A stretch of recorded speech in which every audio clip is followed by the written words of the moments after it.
Hello जी, अस्सलाम वालेकुम। क्या हाल है आप लोगों के? यहाँ का मौसम इतना डिफरेंट हुआ है। गर्मियाँ मतलब यहाँ पे गर्मियाँ चल रही हैं लेकिन बिल्कुल फ़ील ही नहीं हो रहा कि समर्स आ गई हैं because it's still little bit like cold. और मुझे ऐसा लगता है कि पूरा मतलब वर्ल्ड वाइड क्लाइमेटिकल इतना बड़ा चेंज आया है कि पाकिस्तान में भी इस दफ़ा जैसे कराची में इतनी सर्दी नहीं पड़ती लेकिन आई हैव हर्ड कि वहाँ पे भी बहुत सर्दी पड़ रही है। यहाँ तो इस वक्त इतनी गर्मी होना चाहिए थी कि last year it was like very bad. इतनी ज़्यादा बुश फायर हो रही थी और इस साल समझ ही नहीं आ रही कि गर्मियाँ शुरू भी हुई हैं कि नहीं। खैर हम लोग कहीं डिनर पे जा रहे हैं और ये हमारे बहुत अच्छे हैदराबादी फ्रेंड्स हैं और इन लोग के खाने हैदराबादी डिशेस मुझे बहुत पसंद हैं। स्पेशली जो हैदराबादी बिरयानी होती है और टमाटर का कट जिसमें ये अंडे रखे हुए हैं, ये मुझे बहुत पसंद है। और जो इनके प्लेन राइस भी होते हैं ना, उस पे भी ये लोग बहुत अच्छी तरह से उसकी काजू की गार्निशिंग करते हैं असली घी से। बहुत मज़े के खाने होते हैं इनके। खैर हमने यहाँ बहुत इन्जॉय किया, एवरीथिंग वाज यमी। बहुत दिनों के बाद हम अपनी इस फैमिली से मिले थे and we really enjoyed. Alaina इनके बच्चों के साथ बहुत मज़ा करती है। फिर जब हम घर आए तो घर आने के बाद हमें एक यहाँ पे इतना बड़ा तोहफ़ा मिला अलाना के टॉय रूम में। She was sitting and playing over there. एकदम से मुझे स्क्रीमिंग की आवाज़ आई तो जाके देखा तो शी टोल्ड मी कि भाई mummy there is a spider. और ओ माय गॉड, मैं खुद इतना फ्रीक्ड आउट हो गई थी कि इस स्पाइडर को किस तरह से मारूं because I have never seen this big spider ever in my life. ना पाकिस्तान में ना यहाँ पे। It's been almost 3 to 4 years since I have been move to Australia, लेकिन मैंने आज तक मेरा पाला इन स्पाइडर से नहीं पड़ा। अल्लाह का शुक्र है। खैर I don't know how. Anyway तो बस मैंने फरहान को वीडियो कॉल पे लिया और फिर ही वाज इंस्ट्रक्टिंग मी और मैं इस तरह से मैंने इसको मारा। बट बहुत मुश्किल था लेकिन एनीवे अलाइना के लिए करना पड़ा। तो जी ये तो था डे 1 और अब मैं नेक्स्ट डे की तरफ मूव ऑन होती हूँ। नेक्स्ट डे मतलब दूसरे दिन मैं अब बना रही हूँ कढ़ी और कढ़ाई। और जी थोड़ी ज़्यादा ही बनाती हूँ। कढ़ी भी मैं थोड़ी ज़्यादा ही बनाती हूँ बिकॉज़ जब भी मैं कढ़ी बनाती हूँ मैं कहीं ना कहीं दे देती हूँ अपने फ्रेंड्स में। और कढ़ाई भी मैं जो बना रही हूँ वो भी मुझे 1-2 फ्रेंड्स में देनी है। तो या that's what I am doing. इस दफ़ा कढ़ी मैंने फिर भी कम क्वांटिटी में बनाई है। मैं इससे भी इसका डबल क्वांटिटी बनाती हूँ क्योंकि जैसे कढ़ी हो गई, haleem, paya, it takes a lot of effort. तो इसलिए ये बहुत कम बनाई जाती हैं। इसलिए आप जब जब भी बनाओ ज़्यादा क्वांटिटी में बनाओ सो दैट सबको भिजवाओ। कढ़ी पे अभी तड़का लगाना बाकी है बट कढ़ी पे जो तड़का होता है ना उससे इसका फ्लेवर बहुत इन्हांस हो जाता है। तो मैं मेक श्योर करती हूँ कि मैं बहुत रिच तड़का लगाऊँ। तो या इट्स अ टिप कि अगर आपने कढ़ी को उसका फ्लेवर इन्हेंस करना है तो आप उसका तड़का जो है वो बहुत रिच लगाएं। ज़्यादा प्याज और ज़्यादा कढ़ी पत्ता डालें सो दैट उसका जो फ्लेवर है वो और इन्हेंस हो जाए।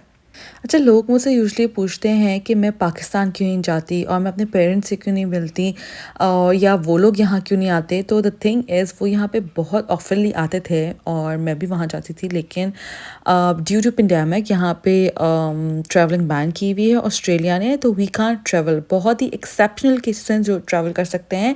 I can't travel like that. और दूसरी बात ये है कि हम लोग वैसे भी बहुत हमारा लंबा ड्यूरेशन है इवन मोर देन अमेरिका। मतलब हमारी लिटरली मैं यहाँ से निकलती हूँ जो और मैं अपने घर पे पहुँचती हूँ तो मुझे लिटरली 24 आवर्स से भी ज़्यादा हो जाते हैं एंड इट्स वेरी लाइक बहुत लंबी ट्रैवलिंग है। तो बहुत टायरिंग हो जाता है। तो वैसे भी मैं साल 1.5 साल में जाती थी और अब ऑब्वियसली मुझे 1 साल ही हुआ है आए हुए। तो अभी खैर गुड न्यूज़ मिली है कि जुलाई में यहाँ पे अल्लाह का शुक्र है सुनने में ये आया है कि जुलाई में ट्रैवलिंग खुल रही है लेकिन क्वारंटाइन आपने फिर भी करना होगा। वो भी आपने अपने एक्सपेंस पे होटल क्वारंटाइन करना होगा, घर पे नहीं कर सकते। तो बहुत स्ट्रिक्ट है यहाँ के लॉज। तो इस वजह से we are not travelling because with a toddler quarantine is not easy and it's just not about another country but Australia के लॉज इतने स्ट्रिक्ट हैं। अगर 1 या 2 से या 3 पेशेंट आ जाते हैं ये लोग इधर से लाइक अपने एक स्टेट से दूसरे स्टेट की भी वो बंद कर देते हैं ट्रैवलिंग। तो मतलब we can't even move from one city to another. तो जी ये है थोड़ा सा हमें यहाँ पे बहुत ही संभल के ट्रैवलिंग करनी पड़ती है। We can't travel without mask. आजकल यहाँ पे मास्क कंपलसरी हुआ है, तो हम घर से बगैर मास्क के नहीं निकल सकते, एल्स हमें $250 का फ़ाइन है यहाँ पे। या पाकिस्तान में तो आप कैसे भी घूमो पर यहाँ पे यू गेट फाइन्स। या तुझे जितनी आसान लगती है यहाँ की लाइफ दिखने में उतनी है नहीं। It's pretty much complicated. आपने रूल्स को फॉलो करने, if you follow the rules आप सही हो, मतलब आप मज़े में हो। लेकिन इफ़ यू डोंट तो ऑब्वियसली आपको ये सब कुछ भुगतना पड़ेगा। तो अभी तक तो यही प्लान है कि इंशाल्लाह हम इस साल के एंड में, सुना है कि यहाँ पे वैक्सीन आ जाएगी तो हम पाकिस्तान ट्रैवल करेंगे। तो अगर मैं पाकिस्तान आऊँगी तो it's gonna be fun, I am sure. हमें बहुत सारी एक्सपेक्टेशंस है और हमारे बहुत सारे प्लान्स हैं। हम पाकिस्तान आएंगे तो ये करेंगे, वो करेंगे, यहाँ जाएंगे, वहाँ जाएंगे, ये खाना है, वो खाना है। और सबसे ज़्यादा अलाइना, क्योंकि अलाइना जब पाकिस्तान गई थी ना लास्ट टाइम, तो वो बोलती भी नहीं थी, and now she don't stop. वो माशाल्लाह इतना बोलती है कि आई एम श्योर कि सब बहुत उससे खुश होने वाले हैं। उसको मिल के ना सबको बहुत मज़ा आने वाला है इंशाल्लाह। अलाइना भी बहुत इंजॉय करेगी because she is a friendly kid. तो उसको ना अच्छा लगता है ऐसे बातें करना और लोगों के साथ घुलना मिलना। सो या I am really really looking forward for my this Pakistan trip. तो जी यही था, बस मैंने कहा थोड़ा शेयर करूं। यहाँ पे हमारी कढ़ी भी बन गई है और देखें कितनी खूबसूरत लग रही है माशाल्लाह। तड़का भी लग गया है और मैं चाह रही थी कढ़ी थोड़ी सी ना पतली बने, लेकिन वही है कि पकोड़े डालते ना कढ़ी भी थोड़ी सी गाढ़ी हो ही जाती है। बिकॉज़ पकोड़े जो है ना वो सारा सोक कर लेते हैं, लाइक वो पूरा सक कर लेते हैं आपके जो बैटर होता है ना। तो एनीवेज नॉट दैट बैड। हमने खाई थी, हमें अच्छी लगी, फरहान को बहुत अच्छी लगी पहले से। पहले तो मेरी बहुत ज़्यादा गाढ़ी हो जाती थी, तो उससे थोड़ी बेटर बनी है।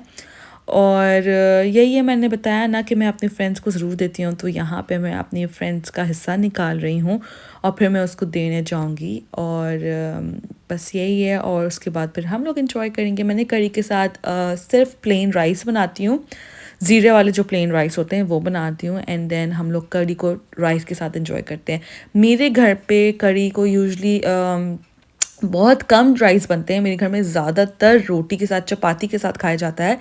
लेकिन मुझे बेसिकली और मेरे हस्बैंड को भी ज़्यादा जो है वो राइस पसंद है करी के साथ। और तो बस मैंने भी इसके साथ राइस ही उबाल लिए थे और हमने राइस के साथ ये खाया। और फिर करी चावल खाने के बाद अलाइना को एक अजीब सी क्रेविंग हुई, उसने डोनट्स की रट्टा मारना, रट्टा लगाना शुरू कर दिया। तो हम डोनट्स खाने के लिए निकल गए और बस छोटा मोटा यही हमने गेट अवे किया नेक्स्ट डे। और ये डोनट्स ले लिए हैं, एक ऑलरेडी अलाइना ने उठा लिया है। और जी मैंने फ़ालूदा लिया है, ये है यहाँ का फ़ालूदा, बड़ा ही मज़े का होता है। थैंक गॉड थोड़ी कुछ तो एक ऐसी चीज़ है जो पाकिस्तान से मिलती जुलती है, यहाँ पे मिलती है। तो ये बड़ा मज़े का फ़ालूदा है, ये ओवन में मिलता है आगा जूस पे, अगर आप लोग ने खाना हो। And if you don't know, if you are from Sydney and you don't know about it, तो ओवन से आगा जूस का फ़ालूदा लेके खाएगा, इट्स रियली गुड। तो जी बस यही था मेरा थोड़ा छोटा सा व्लॉग, मैंने कहा आप लोग से शेयर करती हूँ। उम्मीद है आपको पसंद आया होगा। इंशाल्लाह नेक्स्ट टाइम दूसरे व्लॉग के साथ हाजिर होती हूँ। टेक केयर, अल्लाह हाफिज़।